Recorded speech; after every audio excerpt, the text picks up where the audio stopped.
We're driving. This doesn't look good. I mean, here we are riding around this guy. He's flatlander drives in the middle of the road.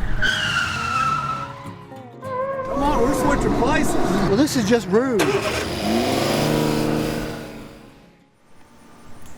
Well, we want to welcome you to this episode of the On the Road with Danny and Robert here at the Holler Studios with the Kentucky Valley Educational Cooperative.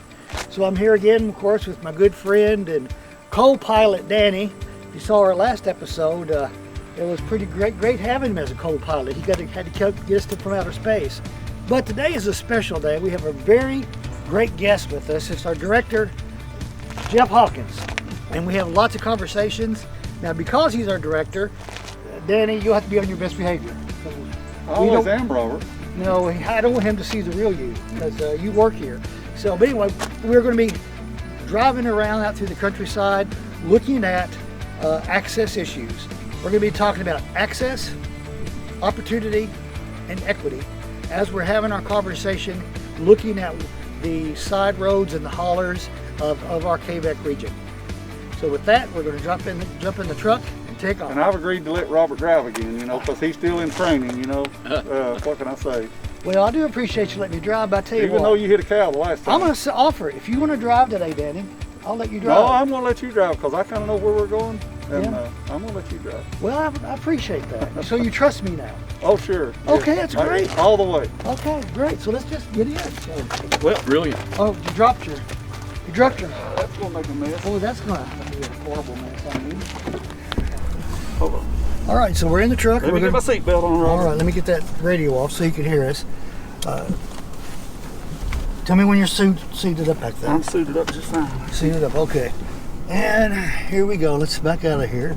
Are you watching where you're going? I have my. Well, you have to tell those mirrors. You're supposed to use your mirror. There, we just hit. What I hit? No, I didn't hit anything. That was a bump in the road. You're using a backup camera? I'm using my your backup mirrors? camera and my son. What's that van doing?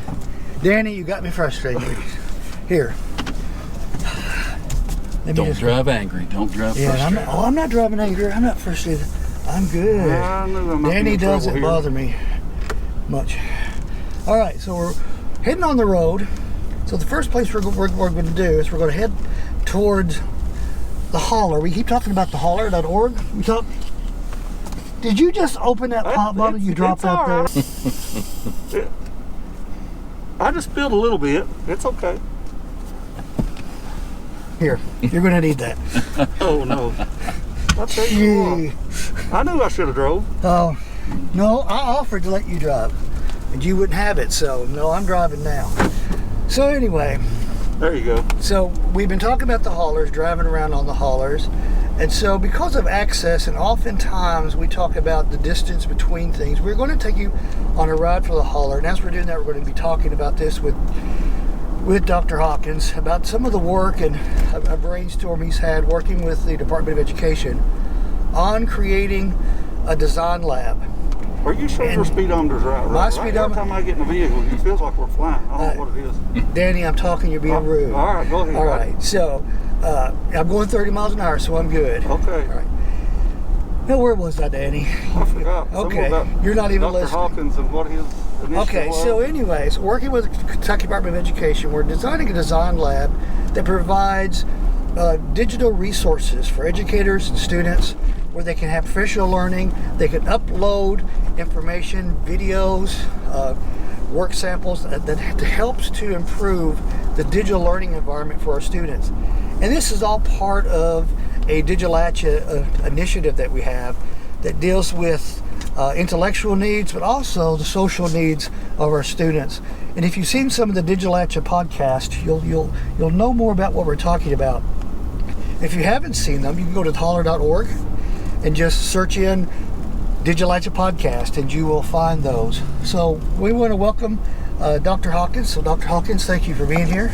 Well, first, as we continue this ride, forget that doctor business. And let's just call each other by our first names. Doc, So, you don't want Doc either? You know what, Doc, either? No, Okay. no. All right, Jeff. Just Jeff. I've known Jeff for a long time, so yeah, I can do that very easily.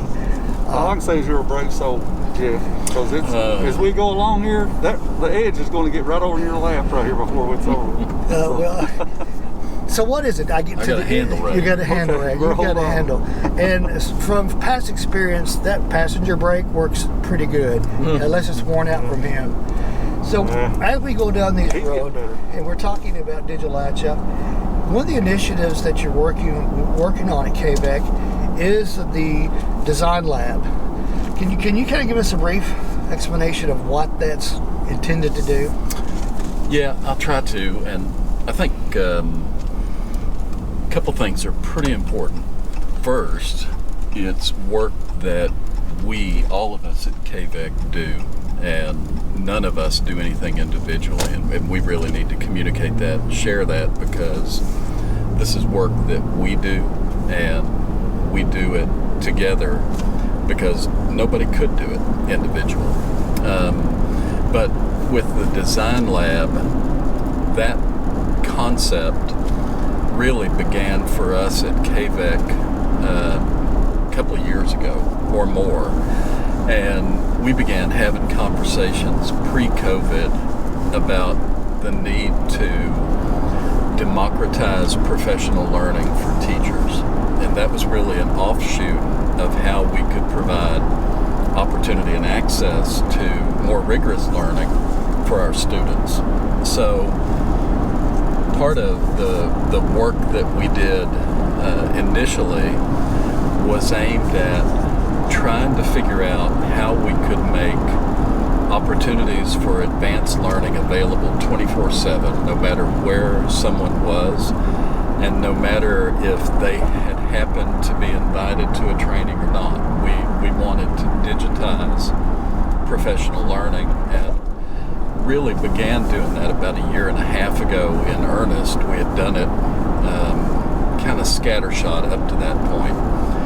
Then this past summer, after the COVID outbreak and closure of schools and the switch over to virtual teachers and the use of NTI, the Department of Education reached out to all of the educational cooperatives in the state and said, we would like to work with you to create a design lab for digital virtual learning.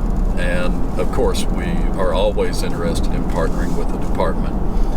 And we decided for us to meet the needs of learners in our region that the best approach to that would not be a workshop in person or a one-time virtual event, but it would be to create an online, growing, evolving repository of resources that could be helpful to educators. Okay. I'm sorry, Jeff, I couldn't remember what direction to go. I get lost out in here sometimes. All right. Hey, it's easy to do that. Well, put him on the back road. He's really good about bossing me around, telling me which direction to go. So, you want me to point? How can I see you if you're pointing? Well, that's true. If I did this way, it'd be opposite, wouldn't it? Yeah. Okay.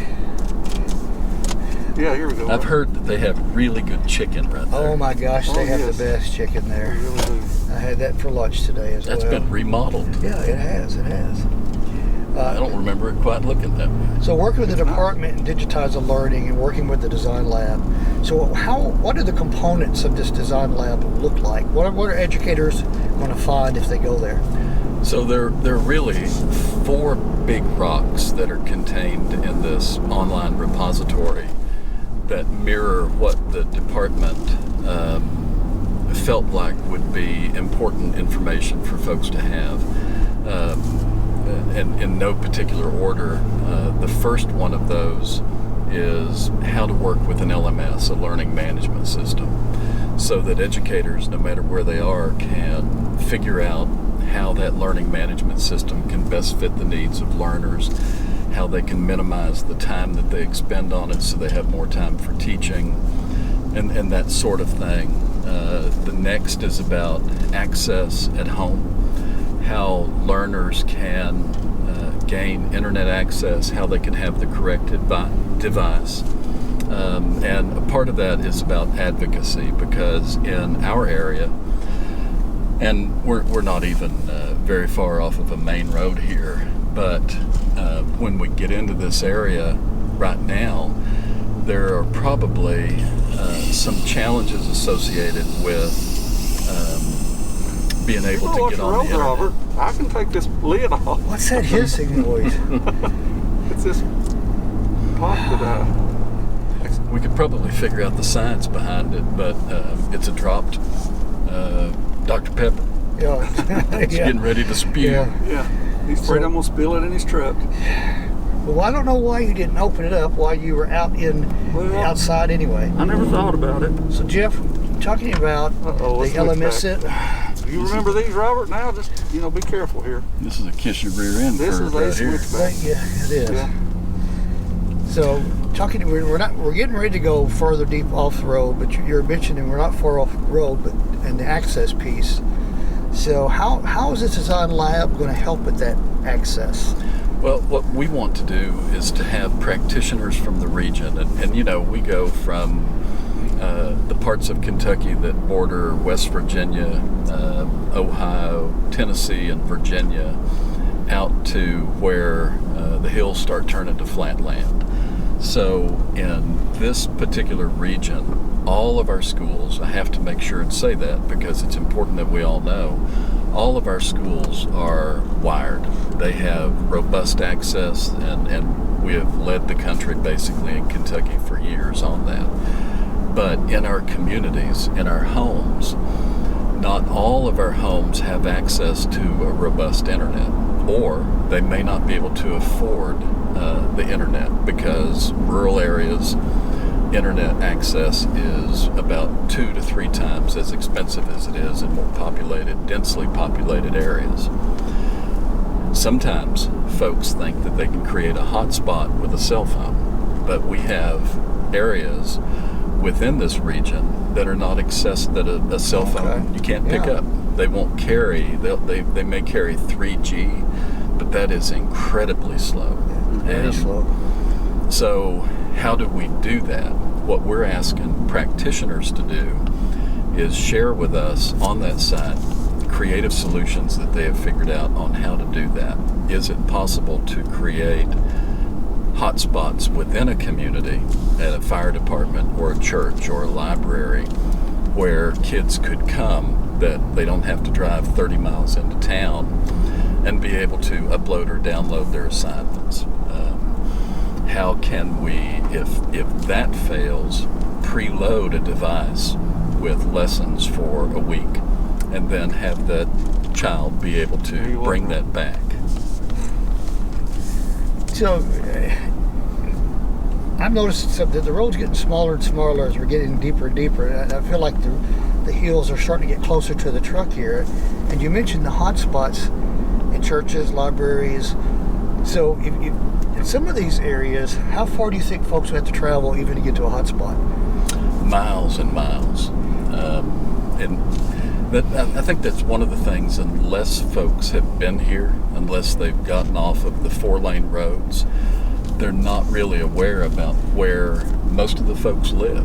And this is a great road. I mean, it's 2 lanes, well paved, it's ditched on either side. So this is really a good road. Where I live up in the head of a place called Hog Holler, and there's only room for 1 vehicle on that road. If you meet somebody, one or the other of you has to back up and get out of the way. I think that's where we're headed. Yeah. Not a pure holler, but a similar one. Yeah. So, left right here. So that's a good example is how do kids get from here to there? Can you see they're going to have miles to go. Can you see that that's gotten any better, Jeff, since this thing started about access for these kids that never had any access before, the internet access? Has that gotten any better, you think? I don't know if it's truly gotten any better. There's been a whole lot more discussion about it. But I don't know that we're there yet. A lot of communities have begun to create those hotspots, working in partnership with local folks who can. Lord. Where are you taking us, Robert? I don't know. Wait a minute. That's okay. You may not know this, Jeff. I'm a little afraid of heights. And so if when I'm driving, if I see cliffs or edges that just drop straight off, I get a little queasy in my stomach. So if I go very slowly, I'm just trying to keep from. Well, what? And we're letting you drive? Well, What were we thinking? I don't know what you're thinking. I want you training, but I don't know about this kind of training. Well, you know what? I'm noticing that we went from a road that had two distinct sides, and now we're on a road that has white lines. But I'm noticing the roads are getting more and more narrow here. So Yeah, this is about a car and a half wide. Some people refer to this as a no-fault road, but that's really not what it is. I think if you check, I believe the ruling on this says this road is more narrow than 18 feet. Anything under 18 feet doesn't have a yellow line on it. okay. So, and those white lines mean edge, Robert. So don't get over on the white line. Well, I'm trying not to, because the edges I've noticed we're also getting a little higher here, so those edges seem to be getting a little steeper.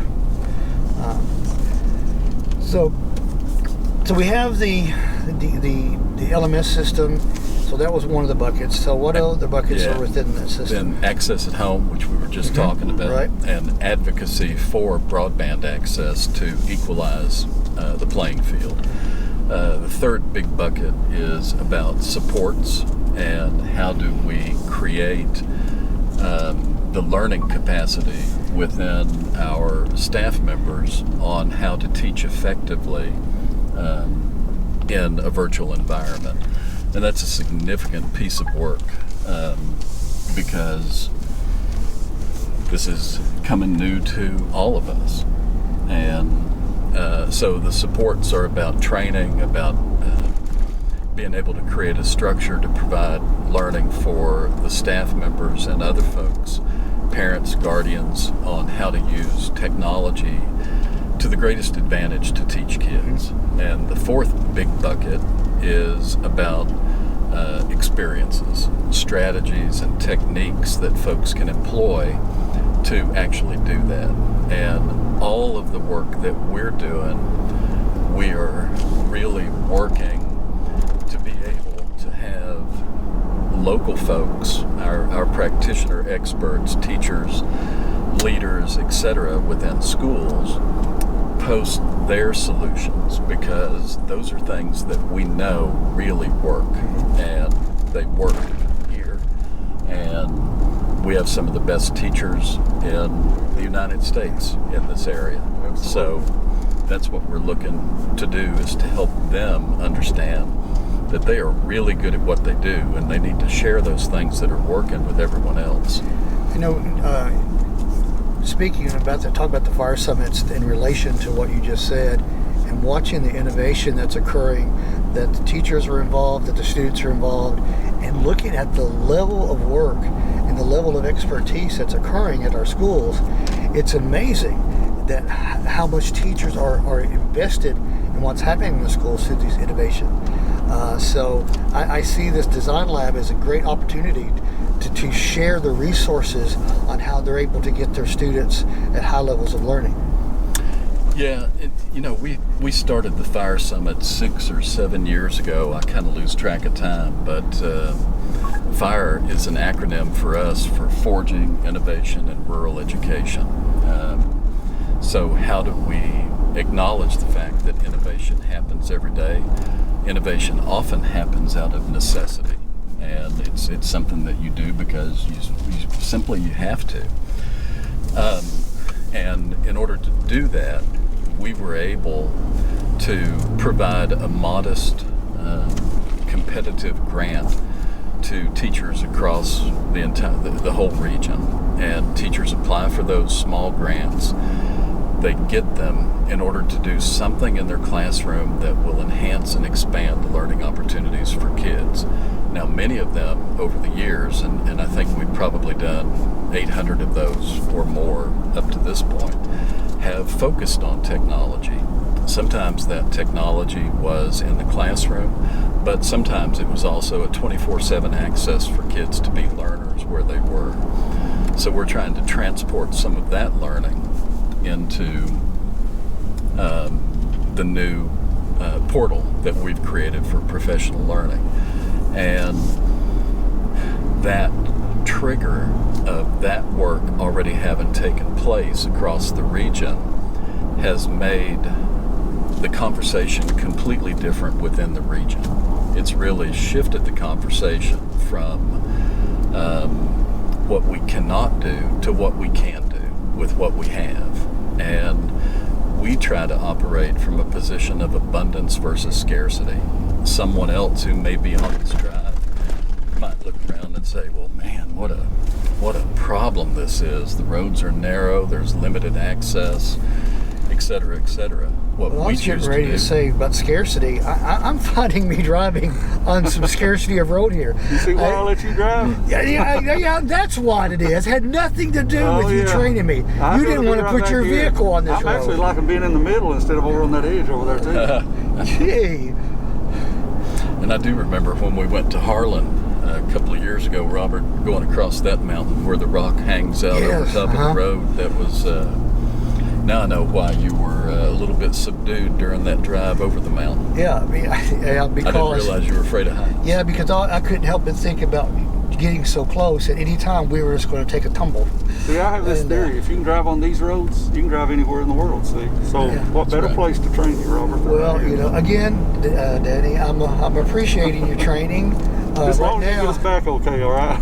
Right now, it's just, it's getting a little narrow. It's getting a little bit better now, so we'll... Yeah, we're about the top of the mountain here now. Okay, there we Yeah, go. there's a road there. Oh, wait. Are we on a driveway? I don't know where you've got us now. Is this a driveway or road? This is pretty much a normal road for around here. Wouldn't you hate to be the... Well, what's going to happen if I meet a car or another truck? Either get way over Or a bus? or back up. You don't want me to try to back up this hill? You can imagine being a bus and meet a car on a road like this. And I don't mean to change the topic on us, because what I would like we can do, I think we can look at the design lab, and I'll have you walk us through that, and we'll include that as part of this conversation. But I'm thinking about these areas, and This looks like a little slice of heaven right here up in the holler. don't it? yeah, are you sure we're not on a driveway? I bet there's a lot of stories to tell from this region, and just looking at the beauty. And we've passed through some beautiful creeks. Some of you can't see that. It's a beautiful lake back there. Some very narrow roads with some sheer drop-offs. But I bet the stories that you can tell from these areas, and about the beauty of the culture here, the innovations of what's happening in our schools and districts and communities. What would be some of those great stories that would come out of this region? Jeez Louise, I think there are literally hundreds, if not thousands, of amazing stories that have come from here. You know, and part of the question becomes, do we talk about storytelling as an art form, which it is? Do we talk about the history and culture of storytelling, the origins of stories that have roots in Appalachia? Well, I'm gonna have a story to tell, Jeff, and that's that Danny's taking me on a road that's no longer a road. Four-wheel drive. We're not even on a road. I have to put it in four-wheel drive. Here's the thing, though, Robert. Are you sure we're on the road? You do perceive this as not being such a good road. The people up in here love this place, and they're proud of this place. Oh yeah, it's a beautiful place. And we're just fortunate to be able to be here with them. Yeah. Okay. And I think that's where it comes back to storytelling, because storytelling, the stories we tell really define who we are. And sometimes the hardships that people go through and the challenges that they face put them in a position where they come together stronger than ever before because they overcame a challenge. Here, right now, we're all wearing masks because COVID is a pandemic that is changing the way that people do things. We're talking about changing learning over to a more virtual environment because of that. Yeah. But here, COVID is like my parents talk about the Great Depression during the 30s. They didn't really know that it was going on because life was so hard anyway. And that shared challenge of difficult roads, of hard to navigate terrain, limited access to employment brings folks here together and makes them more innovative and more creative than they would have been otherwise, because they have to make a home fit where they are. See, this looks like a bus turnaround right here, Robert. I bet buses run this road and turn right there. I bet they do too. So stories define us, and we tell stories that are humorous, that are hopeful, that overcome the challenges that we face. I remember when I was a kid, I went to, I say a kid, I was an early teen, and went to church with my grandparents in an old regular church. And while we were there, I walked outside, and there were half a dozen men or more who were sitting out smoking cigarettes and sharpening knives. But as I sat there, it was amazing how many of them were missing a finger or more, or had been hurt. But they had all been hurt doing hard work. Yeah. And they were telling stories about when they lost that finger, and that's kind of a morose recollection. It's too close to the edge on this side for me. Oh no, you got panic on us here, Jim. No, I'm just gonna go slow till we get past this section. Get him on a little side road and goes in panic mode. He's got it. It's right up to the edge. It's right up to the edge here, gentlemen. We'll make it. I'll make it. As long as nothing's slipping down the hill, we're okay. Yeah. As long as I can stay on the pavement, I'll be all right. Okay. The old saying, keep it between the ditches. Of course, we only got one ditch here and a hillside, so I don't know if that applies or not. Yeah. Okay. So for us, storytelling at KVEC, we believe that we need to reframe the narrative about Eastern Kentucky. For 100 years or more, someone else has told the story about Eastern Kentucky, and it's been a place where reporters in print or TV or radio could come and they could tell a story about the challenges that people face, but they seldom, if ever, focused on the good things about that place. We believe that residents here, that the people here, need to be the authors of their own story. And by creating the holler and by encouraging people not to be bashful of their success and not to think that they're being braggarts, but that they're telling what's actually taking place in their classrooms and in their communities, that we can help reframe this narrative about who we are and who the people here are. And just looking at this community, we're going past an incredibly well-maintained rural cemetery. And it is as pretty a place for a cemetery as you could ever hope to find. And there are homes here. People have built roads to be able to get to them. They're shaded. They're beautiful. Yeah. They all show the pride, don't they, of these people? Yeah, and it's a hard scrabble existence sometimes, but it's work that makes people be drawn closer together in a common experience that enables them to become part of a community.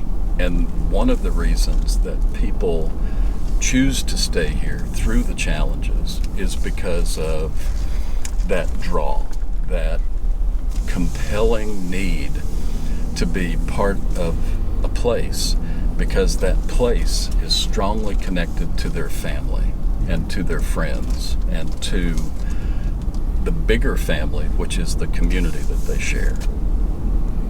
I know, and just heard your story and talking about the sense of place and the pride and the innovation.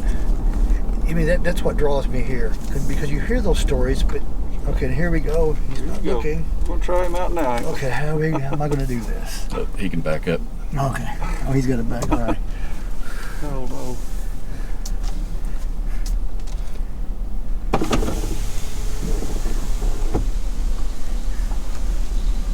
Thank you. No problem.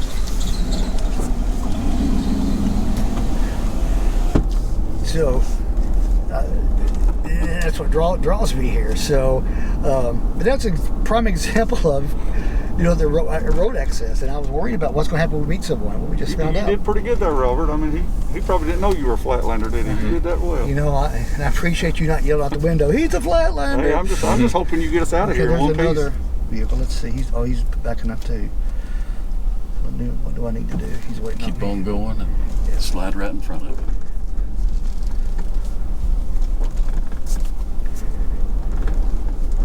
You still make me nervous, though. Well, I'm making me nervous. I'm going to agree with you on this one.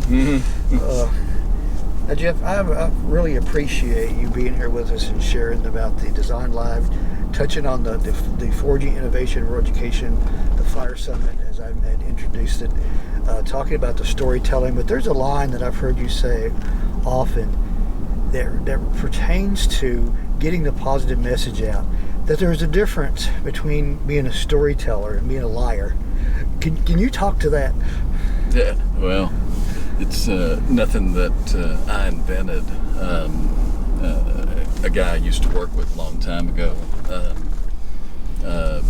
he would always share that, and I thought it was really brilliant, but I can't do justice to the way that he described it. But a storyteller is a person who intentionally makes the story. Yeah, that cliff's on your side, Jeff. That's good. Now I feel better. And that's a pretty little creek too. Yeah, pretty little creek. Look, at least there'd be a tree to catch my fall. At least one down through there, isn't there? I hope. And the road's not slipping bad at all. And there's no snow or ice. I just can't imagine being a Flatlander and all, having to drive this in winter. Good thing you're on that side, Robert. Even the regular spring or summer thunderstorm, I would hate to. But if you're down here, you're used to this, so it's nothing. Yeah. So, so you know what, Danny, I'm learning a lot about driving on some of these roads I told you, see, we give you the tough stuff. The rest of it will be easy. So maybe next time you and I drive this road, I'll go over 10 miles an hour. Yeah. You talking about Jeff pushing on the floor? I believe I see some white knuckles on that steering wheel too. There may have been a couple. I'm not saying there's not. Okay, okay, now good. I get to get over. Yeah, on the edge. On the edge. I see your brake working now, Jim. Whose idea was this? Gee. That was good. Yeah. He's getting better, isn't he? Okay. Well, so a storyteller is somebody who intentionally puts the story in front of themselves. Whatever the story is intended to be lifted up so that people can learn from it, so that they can grow from it, and they can get better by hearing or seeing the story that's told. A liar, on the other hand, is somebody who takes a thing, tries to dig a really deep hole in the night and bury it so that nobody ever sees what's going on. And that's the difference in a storyteller and an actor, because an actor puts himself or herself in front of the story. They become what's important. A storyteller, which is folk around here, because of the tradition we have for telling stories, whether they're jack tales or whatever they may be, puts the story in front. And that's what you magnify, that's what you lift up, that's what people learn from. And I think, we have fun with the On the Road program that we do, and this was Jeff's brainstorm idea, basically because I was sitting in the back seat minding my own business, and Danny was giving me a hard time. So Jeff was like, we need to have this conversation happen so that we can put this region as the story of your conversation, push this region and all the great things that are happening as part of this story. So we try to focus on the region, we focus on the great things that are happening here, we focus on the people, the schools. It's just a wonderful, rich culture. And it's a culture that has been vibrant and needs to continue, because this part of Kentucky, there's no better place in my mind in the world to come live, to come visit, to be a part of, to work. So I'm very proud to work with KVEC, and even though I give Danny a hard time, with Danny back there. I believe I'm giving you a harder time today than you have me, Steve. Well, no, Danny, you let me drive this road because you didn't want to get your car on it. So Yeah, you're exactly right. Let's watch down there, okay? But anyway, we appreciate Jeff being part of our show today. We look forward to continuing conversations about the story that's happening in the Quebec region and pushing forward those positive messages of the great things that are happening with our schools, communities, all impacting and making a future for our students. And you know, none of this would be happening right now if it wasn't for Jeff. Jeff is he's the director of Quebec. Plus, he's also the one who kind of initiated this on the road thing. Robert and I were having a conversation one day, and he said, "Hey, you guys need to record this." So that was the beginning of Danny and Robert on the road. So Just always remember, now, Jeff, we see, do these things. Yeah, we do these things. Now, Jeff, you see what I'm going through? Did you hear what he just said? Did I not just say that 3 minutes ago? He never well, listens. I want to make sure He everybody never understood, listens to what I say. But to be fair, he said what you said in about 1/3 the time. That's right. Yeah. Okay, brother. both of you guys can get out. There's a creek over here, Robert. That's fine. Jump in the creek then. Well, that's it for our show today, and from on behalf of Better Kentucky slow Valley down. Educational Cooperative, Oh, we'll holler at you later. I'll write you later.